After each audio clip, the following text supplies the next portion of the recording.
Vous êtes chez Tartampion? Salut à tous et voici l'ouvre ta boîte du jeu Les Apaches de Paris. Alors c'est parti, on ouvre cette jolie boîte et on regarde ce qu'il y a à l'intérieur. Mais avant de vous présenter le matériel, je vous montre la magnifique dédicace de Tony Rochon qui n'est autre que l'un des deux auteurs, l'illustrateur et même carrément l'éditeur, peut-être même un petit peu Apache sur les bords du jeu.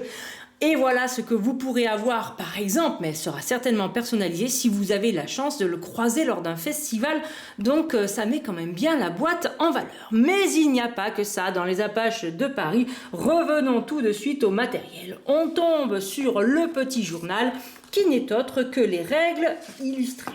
Alors à l'intérieur, on a la présentation du matériel, la quantité, la mise en place en fonction du nombre de joueurs et ensuite c'est parti, on vous explique un tour de jeu, que font les Apaches, combien de temps dure la manche, ce que l'on va gagner, ce que l'on va perdre, les quartiers, la fin d'une manche et la fin de partie. Voilà, tout est expliqué. À l'intérieur, on trouve les 4 morceaux du plateau de jeu. Alors, le plateau de jeu est recto, mais au dos, on a une illustration. Voici un modèle du plateau. Alors, il s'assemble façon puzzle. Voici une autre partie du plateau de jeu. La troisième partie est ici. Donc, on retrouve bien les icônes. Les quartiers se distinguent bien par leur couleur. Et voilà, alors on peut le lire assez facilement, vous voyez, dans tous les sens. Les immeubles, on les voit de partout. On reconnaît tout à fait la décoration de Paris. Et à l'intérieur, il y a le reste des jetons.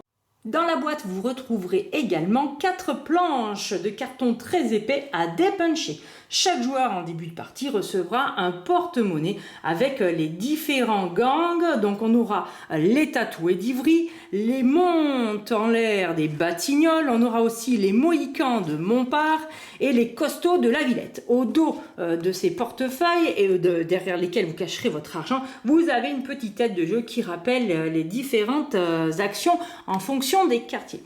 On aura également 31 planques. Alors ce sont ces petits carrés qui vont être répartis dans les quartiers en fonction de leur couleur. Par exemple, le rose qui est numéroté 6 ira bien dans le quartier rose 6. Le jaune qui est numéroté 5 ira bien dans le quartier jaune 5. Tout est tout à fait logique. Attention, il n'y a pas le même nombre d'emplacements dans chaque quartier. Il y aura 6 emplacements dans le quartier jaune, 5 dans le quartier rose. Vous en trouverez 4 dans le quartier bleu ciel. Vous en trouverez également 5 dans le quartier bleu marine, 4 dans le quartier rouge, 4 en orange et 3 dans le quartier vert. Alors au dos de ces jetons planques, il y a différentes choses que l'on va pouvoir gagner. On aura des choses intéressantes mais aussi des choses moins intéressantes comme par exemple la prison. Vous verrez des bijoux, la possibilité de récupérer des jetons supplémentaires. Vous voyez, il y a de quoi faire. Si on regarde au dos des planques, vous saurez maintenant comment jouer. Et bien sûr, on joue en francs puisque c'est la valeur de l'époque. On trouvera également parmi ces jetons 4 jetons qui seront les bourgeois, un jeton au premier joueur et 3 pions quartier interdits. Voilà pour tout ce qui est en carton. On va trouver également dans le jeu 60 billets qui ne sont pas utilisables dans la vraie vie, non seulement parce qu'on est passé en euros, mais parce que ce sont des faux billets. Vous avez 20 billets qui représentent 500 francs, c'est quand même pas mal. Donc les illustrations sont recto verso de façon identique. On aura également 20 billets qui représenteront 100 francs. Voici les illustrations des billets de 100 francs. Et on aura 20 billets qui représenteront la somme de 50 francs. C'est ici et c'est dessiné maison. Et pour terminer, on aura des pions Apache dans chacun des gangs. Regardez, ils sont tous là. Alors, ils sont dans un bois qui, à mon avis, est un petit peu recyclé. Si ma mémoire est bonne, je vais vous les montrer. Alors, dans chacun des gangs, vous voyez, on retrouve les couleurs des gangs.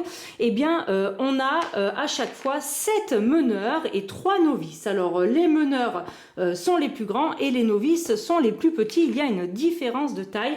Voici les exemples des meneurs dans les 4 couleurs et voici un petit novice qui est plus petit. On va retrouver également les renforts qui, eux, sont des pions Apache qui sont de couleur noire, mais qui ne seront pas attribués à un seul et même joueur. Voilà pour la quantité et le matériel que vous allez retrouver dans le jeu Les Apaches de Paris. Alors j'espère vous avoir donné envie en vous présentant le riche matériel du jeu. J'espère qu'on se retrouvera très vite chez Tartampion pour les explications des règles. Il n'y a plus qu'à y jouer. En attendant, d'ici là, je vous dis à très bientôt, chers amis, et surtout n'oubliez pas, amusez-vous bien!